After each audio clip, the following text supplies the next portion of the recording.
عنوان القصة: ملك البحار السبع والأميرة المختطفة. في أعماق المحيط الأزرق، حيث تتلألأ الشعاب المرجانية وتسبح المخلوقات الغريبة، كانت هناك مملكة تحت الماء تعرف بمملكة اللؤلؤ. كانت تحكمها ملكة حكيمة وبارعة في السحر تدعى إيلينا، ولها ابنة جميلة تدعى ليل. كانت ليلى أميرة بحرية تمتاز بدمالها الفاتن وقلبها الطيب، وتتمتع بقدرات سحرية فريدة تمكنها من التواصل مع الكائنات البحرية والتحكم في تيارات البحر. كان هناك ملك آخر في أعماق المحيط، ملك يحكم بحرية رهيبة وقوى سحرية عظيمة يدعى دراكون. كان دراكون طموحا ومليئا بالقوى الغامضة التي اكتسبها من أسلافه. على الرغم من أن مملكة دراكون كانت بعيدة عن مملكة اللؤلؤ، إلا أنه كان دائما يتطلع إلى السيطرة على المحيط بأسره. تسلط الضوء على قدرة ليل الفريدة في استخدام السحر لتوجيه التيارات البحرية، وبدأ دراكون يشعر بالغيرة والخوف من قدرتها على التأثير على توازن البحر. قرر دراكون أن يخطف ليل ليحصل على قدرتها ويتفوق على جميع من حوله. استخدم دراكون سحره لتعطيل النظام الطبيعي للبحر، مما تسبب في عاصفة هائلة ابتلعت قصر اللؤلؤ.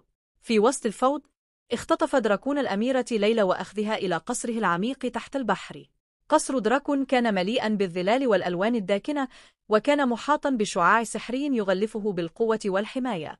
استفاقت ليلى في قصر دراكو، حيث اكتشفت أن دراكون كان يخطط لاستخدام قدراتها السحرية لزيادة سلطته وتوسيع مملكته. كان دراكون يرغب في أن يستخدمها كأداة لتحقيق أهدافه. في البداية، كانت ليلى تشعر بالخوف والاستياء من دراكون، لكنها بفضل خبرتها كأميرة بحرية بدأت في فهم طبيعة عالمه والسحر الذي يستخدمه. بدأت تحاول إيجاد طريقة للهروب، ولكنها اكتشفت أيضا أن دراكون كان ليس مجرد طاغية، بل كان يعاني من لعنة قديمة تجعله يسعى إلى القوة بشكل يائس. بدأت ليلى تقضي وقتا في التحدث مع دراكون ومحاولة فهم معاناته. اكتشفت أنه كان محكوما بلعنة تجعل كل محاولة له لتحقيق السلام أو الحب تقابل بالفشل. هذا الاضطهاد دعاه ينقلب إلى قسوة وتعطش للسلطة. مع مرور الوقت، بدأت ليلى تجد طريقا للتواصل مع الكائنات البحرية في قصر دراكو، واكتسبت دعمهم. استخدمت ذكائها ومعرفتها بالسحر لمساعدة دراكون على فهم أنه يمكنه تحقيق السلام الحقيقي فقط إذا كسر اللعنة التي تعذبه. قامت ليلى بإنشاء خطة لتحرير دراكون من اللعنة، ولكن هذا تطلب تعاونا من جميع الكائنات البحرية وكسر القيود التي فرضتها اللعنة. تعاونت ليلى ودراكون معا، حيث استخدمت ليلى قدراتها السحرية لتصحيح الأضرار التي أحدثتها اللعنة. كانت هناك معركة نهائية ضد القوى الشريرة التي فرضت اللعنة على دراكون. في هذه المعركة، قدمت ليلى تضحية كبيرة من أجل إنقاذ دراكون، حيث استخدمت كل قدراتها السحرية لتحطيم اللعنة، ولكن في نفس الوقت كانت ستفقد قدرتها على العودة إلى مملكة اللؤلؤ. تجاوزت ليلى جميع التحديات بفضل شجاعتها وذكائها، ونجحت في تحطيم اللعنة وتحرير دراكون من قيوده. هذا أتاح له أن يتحرر من سعيه نحو السلطة ويبدأ في إعادة بناء مملكة البحر وفقا لمبادئ السلام والعدل. بعد تحطيم اللعنة، عاد دراكون إلى طبيعة طيبه السابقة وأصبح ملكا حكيما للبحار السبع. أما ليل، فقد تم منحها فرصة للعودة إلى مملكة اللؤلؤ، ولكنها اختارت البقاء في البحر ومساعدة دراكون في بناء عالم جديد. تمت إعادة السلام إلى مملكة اللؤلؤ ومملكة دراكو، وأصبحت ليلى رمزا للشجاعة والتضحية. زادت الروابط بين المملكتين، وأصبح البحر مكانا للسلام والتعاون بين جميع الكائنات البحرية. تروى قصة ليلى ودراكون للأجيال القادمة كرمز للتعاون والحب والقدرة على تخطي الأزمات. كانت تجربة ليلى بمثابة درس في الشجاعة والإيثار، وعلمت الجميع أن القدرة على التفاهم والتعاون يمكن أن تتغلب على أعظم التحديات. بعد تحطيم اللعنة وإنقاذ دراكو، أصبحت ليلى جزءاً من الحياة البحرية الجديدة التي بدأت تتشكل في أعماق المحيط. اختارت ليلى أن تظل في البحر لتساعد دراكون في بناء مملكة أكثر عدلاً وسلاماً.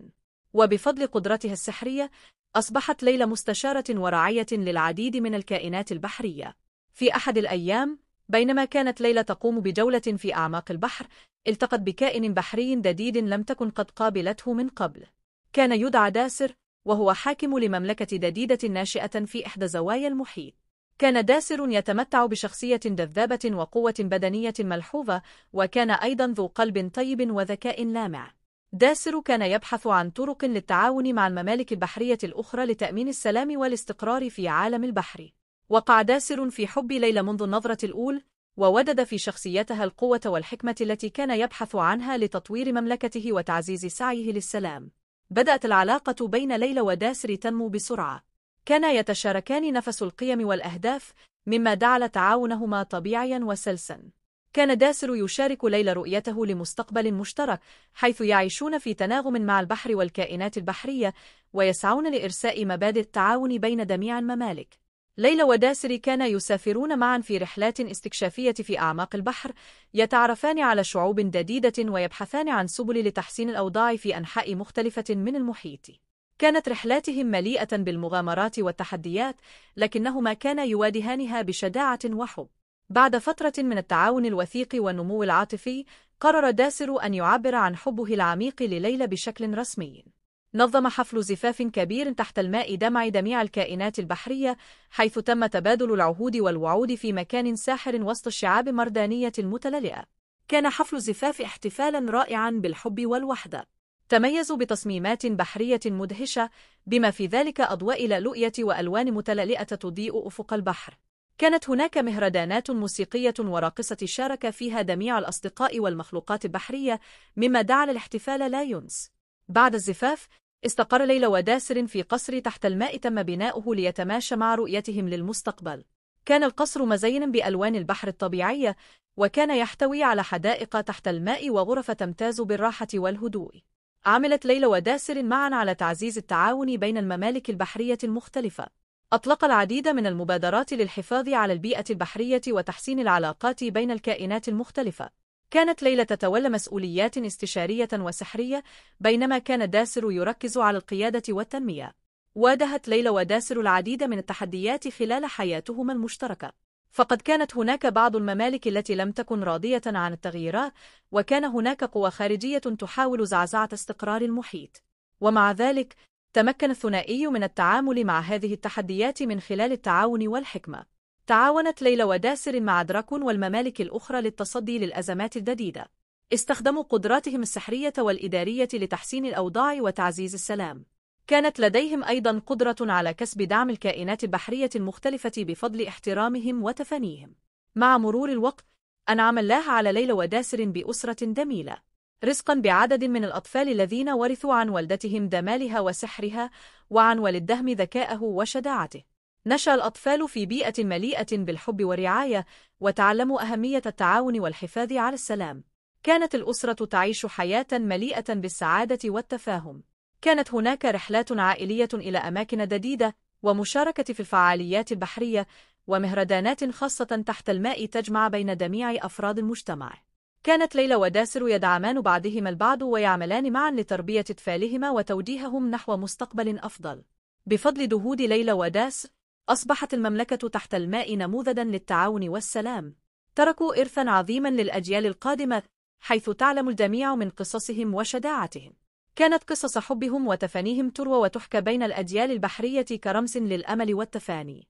تواصلت المملكة في الازدهار تحت قيادتهم، وأصبح البحر مكاناً يعمه السلام والوئام.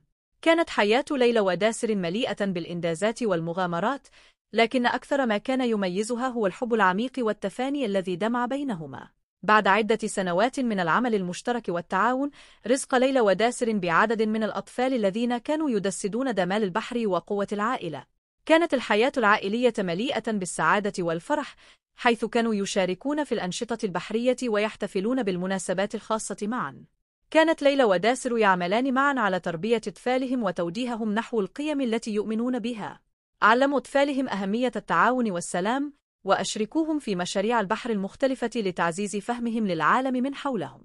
كانوا يقيمون رحلات عائلية إلى أماكن جديدة، ويستكشفون أعماق المحيط معاً. كانت هناك العديد من الاحتفالات العائلية التي تجمع بين أفراد الأسرة والأصدقاء. أقاموا مهرجانات سنوية تحت الماء، حيث كان يتم تنظيم مسابقات وألعاب بحرية ترفيهية، مما كان يعزز الروابط العائلية ويجلب الفرح لجميع الحاضرين. بفضل جهود ليلى وداس، أصبحت المملكة تحت الماء نموذجاً للسلام والتعاون. تركوا إرثاً عظيماً للأجيال القادمة، حيث تعلم الجميع من قصصهم وتفانيهم.